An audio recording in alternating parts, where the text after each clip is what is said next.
দ্রুত জুলাই বিপ্লবের ঘোষণাপত্রের দাবি বৈষম্য বিরোধী ছাত্র আন্দোলন এবং জাতীয় নাগরিক কমিটির যৌথ কর্মসূচি ঘোষণা। দেশে অর্থনীতি ধ্বংস করেছে আওয়ামী লীগ, অভিযোগ জামায়াত আমিরের। জুলাই হত্যাকাণ্ডের দায় শেখ হাসিনার, বললেন বাংলা একাডেমির সভাপতি। যারা মাজার এবং খানকা শরীফে হামলা করে তারা সন্ত্রাসী, মন্তব্য মাহমুদুর রহমান মান্নার। জড়িতদের কঠোর শাস্তির দাবি। এবং পলিথিনের ব্যবহার বন্ধে কঠোর হচ্ছে সরকার, আবারও জানালেন অতিরিক্ত সচিব। আইন অমান্যকারীদের ছাড় নয়।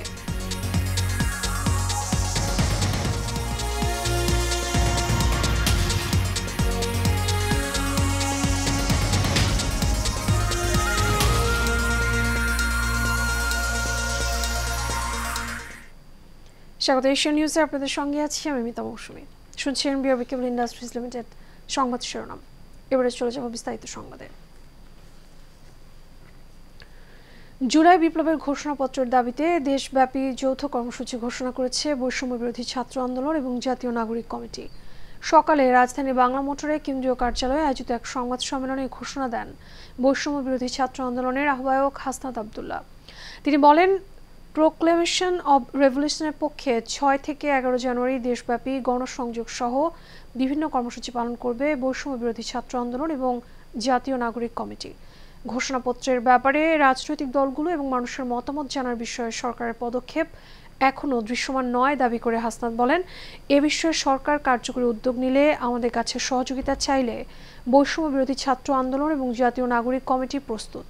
এ সময় জাতীয় নাগরিক কমিটির আহ্বায়ক নাসির উদ্দিন পাটোয়ারি বলেন, ঘোষণাপত্র প্রণয়নে সরকারের কার্যক্রম এখনও দৃশ্যমান নয়।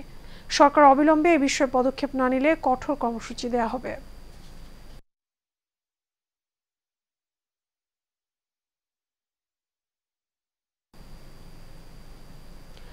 জামায়াতে ইসলামের আমির ডাক্তার শফিকুর রহমান বলেছেন, শেখ হাসিনা এবং তার আত্মীয় স্বজন মিলে দেশের অর্থনীতিকে ধ্বংস করেছে। সকালে কুষ্টিয়া সরকারি কলেজ মাঠে জামায়াতের কর্মী সম্মেলনে প্রধান অতিথির বক্তব্যে তিনি এসব কথা বলেন। তিনি আরো বলেন, জনগণ একটি পরিবর্তনের জন্য জীবন দিয়েছে, তারা ন্যায় বিচার প্রতিষ্ঠার জন্য, বৈষম্য দূর করার জন্য জীবন দিয়েছে। মানবিক দেশ গড়তে সবাইকে ঐক্যবদ্ধভাবে লড়াই করতে হবে বলেও জানান জামায়াত আমির।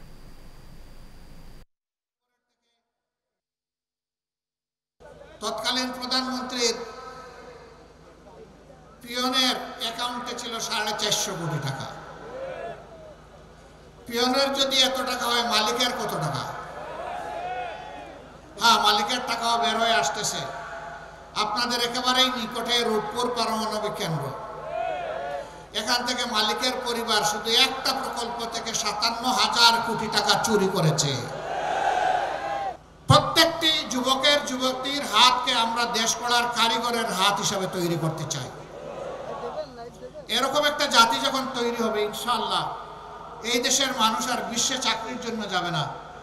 যেভাবে 1757 সালের আগে বিশ্বের মানুষ এই দেশে আসতো রুজি রোজগার চাকরি করার জন্য, এই দেশটা আবার তার সে গৌরব ফিরে পাবে ইনশাআল্লাহ।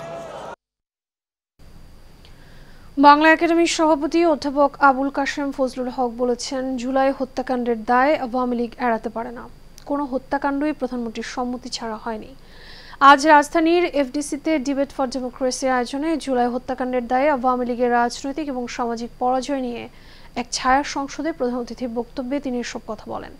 আওয়ামী লীগ গুম, হত্যা, টর্চার সেল এবং আয়নাঘরের মতো নির্যাতন কেন্দ্র করে মানবাধিকার লঙ্ঘন করেছে উল্লেখ করে তিনি বলেন, আওয়ামী লীগের রাজনীতি ধাপে ধাপে দূষিত হয়েছে। অনুষ্ঠানের সভাপতির বক্তব্যে ডিবেট ফর ডেমোক্রেসির চেয়ারম্যান হাসান আহমেদ চৌধুরী কিরণ বলেন, শেখ হাসিনা এবং তার দোসরদের কারণেই আওয়ামী লীগের আজকের করুণ পরিণতি।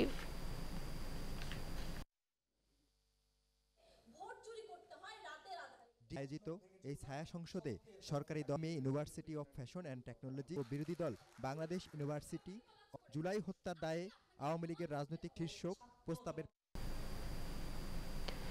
নিষিদ্ধ পলিথিন ব্যাগের ব্যবহার বন্ধে কঠোর হচ্ছে পরিবেশ অধিদপ্তর। এর মধ্যে দেশের বিভিন্ন স্থানে অভিযান চালিয়ে জরিমানা সহ বন্ধ করে দেওয়া হয়েছে অনেক প্রতিষ্ঠান। পলিথিনের ব্যবহার বন্ধ করে বিকল্প ব্যাগ ব্যবহারের পরামর্শ পরিবেশ অধিদপ্তরের। সঞ্জিদা হকের রিপোর্টে বিস্তারিত। গত নভেম্বর থেকে পলিথিন উৎপাদন ও বাজারজাতকরণ নিষিদ্ধ করে সরকার, কিন্তু কিছু অসাধু চক্রের কারণে বন্ধ হচ্ছে না এর ব্যবহার।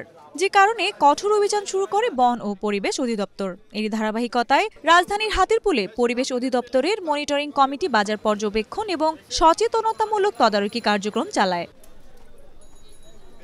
এ সময় পরিবেশ অধিদপ্তরের অতিরিক্ত সচিব জানান, পলিথিন উৎপাদন ও বাজারজাতকরণ বন্ধে কঠোর অভিযান অব্যাহত থাকবে। এছাড়া বিকল্প ব্যাগ ব্যবহারে জনসাধারণকে উৎসাহিত করা হচ্ছে বলেও জানান তিনি। ক্ষতিকর পদার্থটি যেটি পরিবেশের মারাত্মক বিপর্যয় ঘটাচ্ছে সেটি বন্ধ করবার জন্য আমাদের মাননীয় উপদেষ্টার নেতৃত্বে পরিবেশ, বন ও জলবায়ু পরিবর্তন মন্ত্রণালয় আমরা ব্যাপক কর্মসূচি গ্রহণ করেছি। সেই কর্মসূচির আওতায় দুটো প্রক্রিয়া চলছে। প্রথমত সচেতনতামূলক কর্মসূচি এবং এনফোর্সমেন্ট কর্মসূচি। এদিকে সাধারণ মানুষ ও ব্যবসায়ীরা বলছেন, শুধু অভিযান পরিচালনা করলেই সমাধান হবে না। পলিথিনের উৎপাদন বন্ধ সহ স্বল্প মূল্যে বিকল্প ব্যাগ সরবরাহ করা হলে নিয়ন্ত্রণ করা সম্ভব হবে এই পলিথিনের ব্যবহার। না, পলিথিন যে নিষিদ্ধ হয়েছে এটা খুব ভালো হয়েছে, কারণ তো পলিথিন তো আমাদের পরিবেশের জন্য খুবই এটা একটা বিষাক্ত জিনিস বলা যায়। তো গোড়া থেকে বন্ধ করতে হবে, তা না হলে যেটা দেখা গেছে যে উৎপাদন হলে যখন অভিযান চালাবে তখন বিক্রি করবে না, মানে দিবে না, অভিযানের পরে আবার দেখা গেছে তারা ওটা দিবে। আমরা ব্যবহার করে আমাদেরও ক্ষতি, কারণ আমরা টাকা দিয়ে কিনতে হয়। পলিথিনটা আপনি যেখানে উৎপাদন হয় ওইখানে যদি বন্ধ করে দেয় তাহলে সবচেয়ে মনে করেন বেটার। এ পর্যন্ত সারা দেশে 216টি মোবাইল কোর্ট পরিচালনা করে 438টি প্রতিষ্ঠান থেকে 28,73,300 টাকা জরিমানা সহ 4টি পলিথিন উৎপাদনকারী প্রতিষ্ঠান সিলগালা করা হয়েছে। সঞ্জিদা হক, এশিয়ান টেলিভিশন।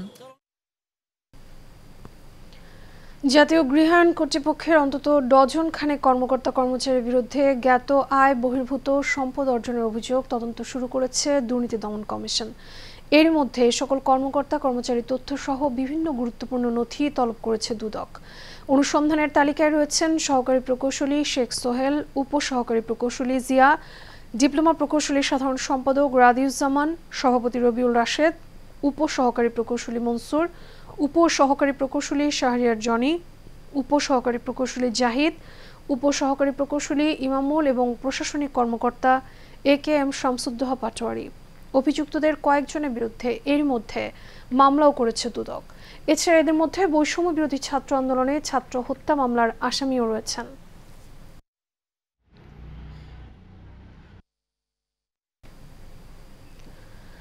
শীত বাড়ার সঙ্গে সঙ্গে রাজধানীর হাসপাতালগুলোতে বাড়ছে রোগীদের ভিড়। বেশিরভাগই লড়াই করছে তীব্র ঠান্ডার সঙ্গে, বয়স্কদের অবস্থাও বেহাল। অনেকে নিউমোনিয়া সহ নানান রোগে আক্রান্ত হয়ে মৃত্যুর কোলেও ঢলে পড়ছেন।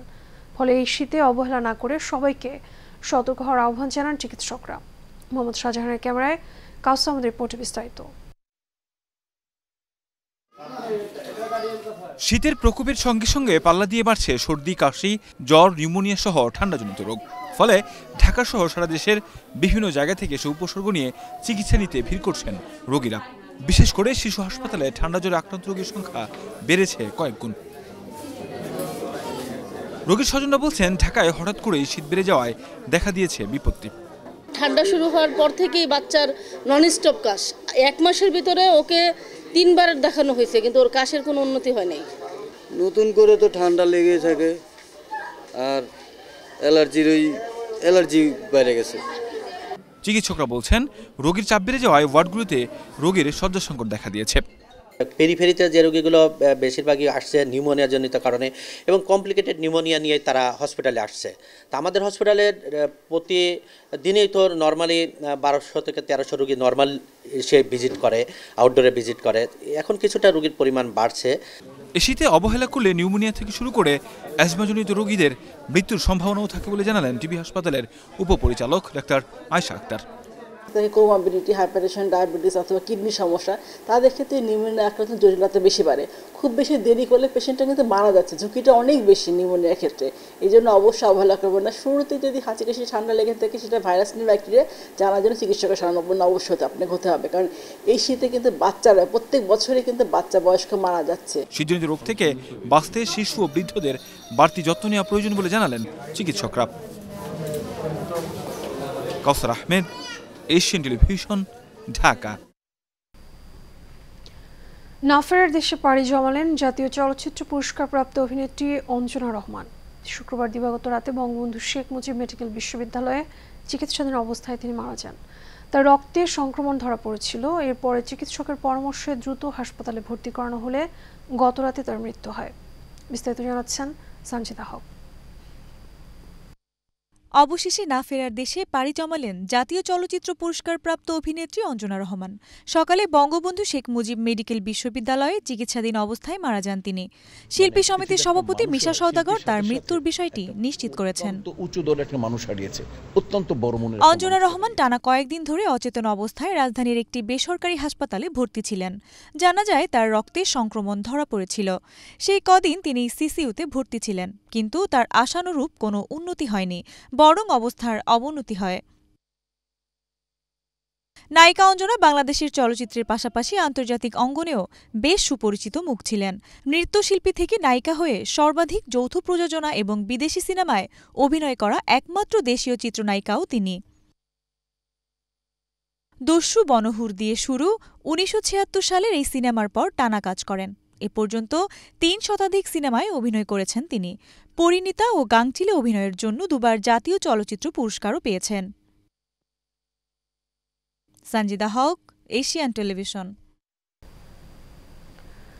যুক্তরাজ্যের রাজধানী লন্ডনে দেশটির ক্ষমতাসীন লেবার পার্টি মন্ত্রী টিউলিপ সিদ্দিকীকে একটি ফ্ল্যাট দিয়েছিলেন আব্দুল মোতালিফ নামে একজন আবাসন ব্যবসায়ী। তবে ওই ফ্ল্যাটের বিনিময়ে কোনো অর্থ পরিশোধ করতে হয়নি তাকে। ছাত্র জনতার অভ্যুত্থানে ক্ষমতাচ্যুত শেখ হাসিনার ঘনিষ্ঠ ব্যক্তিদের সঙ্গে যোগাযোগ ওই ব্যবসায়ীর। বিনামূল্যে ফ্ল্যাট হস্তান্তরের তথ্য উঠে এসেছে যুক্তরাজ্যের ভূমি নিবন্ধন সংক্রান্ত নথিপত্রে। এই নথিপত্রের তথ্যের ভিত্তিতে শুক্রবার রাতে একটি প্রতিবেদন প্রকাশ করেছে যুক্তরাজ্য ভিত্তিক সংবাদ মাধ্যম ফিনান্সিয়াল টাইমস। টিউলিপ বাংলাদেশের ক্ষমতাচ্যুত প্রধানমন্ত্রী এবং আওয়ামী লীগ সভাপতি শেখ হাসিনার বোন শেখ রেহানার মেয়ে। টিউলিপকে বিনামূল্যে এই ফ্ল্যাট দেওয়ার খবর এমন সময় সামনে এলো যখন ৯ প্রকল্পে ৮০,০০০ কোটি টাকা অনিয়ম এবং দুর্নীতির অভিযোগে টিউলিপ, শেখ হাসিনা, শেখ রেহানা এবং সজীব ওয়াজেদের বিরুদ্ধে অনুসন্ধান করছে বাংলাদেশের দুর্নীতি দমন কমিশন।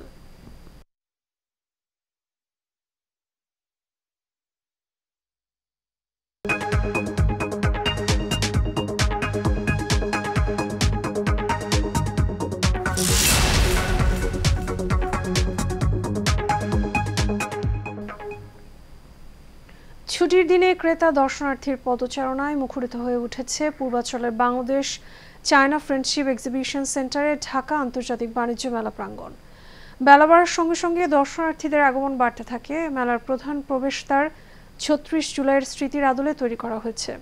প্রধান প্রবেশদ্বারের পূর্ব পাশে বৈষম্য বিরোধী ছাত্র আন্দোলনে শহীদদের প্রতি সম্মান জানিয়ে তৈরি করা হয়েছে জুলাই চত্বর ও মূল ভবনের উত্তর পাশে ৩৬ চত্বর। ভেতরে রয়েছে ইউথ প্যাভিলিয়ন। মেলা পর্যবেক্ষণের জন্য ২৩৪টি সিসি ক্যামেরার পাশাপাশি রয়েছে ৫টি ওয়াচ টাওয়ার। সতর্ক অবস্থায় রয়েছে পুলিশ সহ আইনশৃঙ্খলা বাহিনীর একাধিক টিম।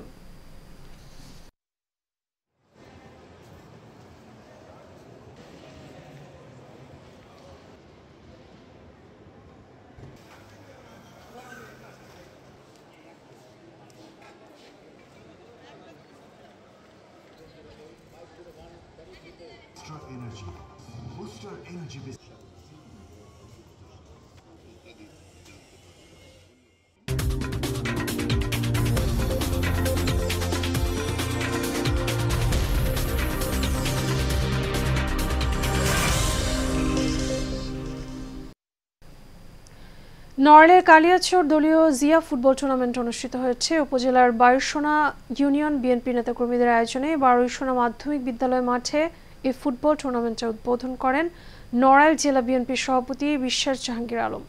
উদ্বোধনী অনুষ্ঠানে উপস্থিত ছিলেন জেলা বিএনপির কোষাধ্যক্ষ আসাদুর রহমান মিঠু, নড়াগাতি থানা বিএনপি সাধারণ সম্পাদক শেখ বুলবুল কবির, সাংগঠনিক সম্পাদক শরাফত হোসেন সহ বিভিন্ন অঙ্গ সহযোগী সংগঠনের নেতাকর্মীরা।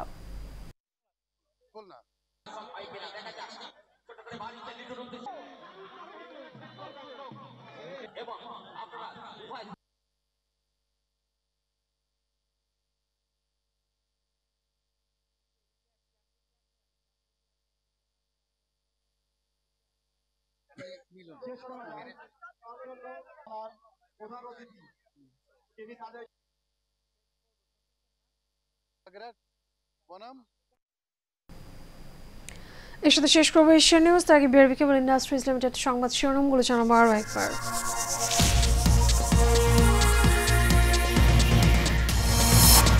দ্রুত জুলাই বিপ্লবের ঘোষণাপত্রের দাবি, বৈষম্য বিরোধী ছাত্র আন্দোলন এবং জাতীয় নাগরিক কমিটির যৌথ কর্মসূচি ঘোষণা।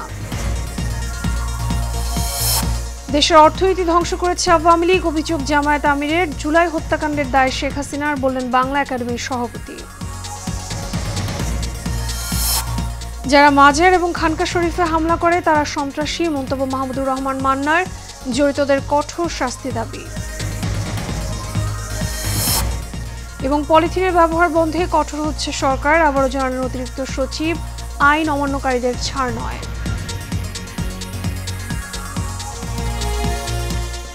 এশিয়া নিউজের পর্যন্তই। আমাদের পরবর্তী সংবাদ দেখার আমন্ত্রণ রইল। এতক্ষণ সাথে থাকার জন্য ধন্যবাদ সবাইকে।